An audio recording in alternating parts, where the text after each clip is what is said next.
işgal planına göre hiçbir İsrail yerinden edilmeyecek, 1967'den beri işgal altındaki Batı Şeria ve Doğu Kudüs'te İsrail terör devleti tarafından resmi olarak yaklaşık 140 yerleşim yeri inşa edilmiştir. Filistinli kardeşlerimizin hiçbir hakkı gasp edilemez.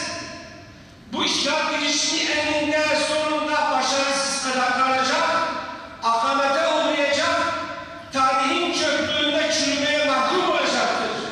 Kardeşlik hukuku içinde adaletle çözmeye ve yeryüzünde alnı ak, başı dik, şerefli haklar olarak bir ve beraber olmaya davet ediyoruz.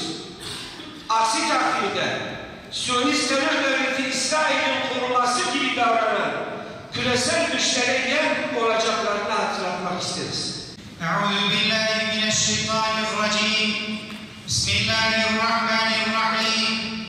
Bugün mescitlerinden birinde bir cuma saatinde Mescid-i Aksa için ellerimizi kaldırdık. Hristiyanlar üzülmesin diye kapılarına la ilahe illallah, İbrahim Halilullah yazdığımız mekandır Kudüs. Bugün İsa'nın kadim şehri, İslam'ın ilk kıblesi Kudüs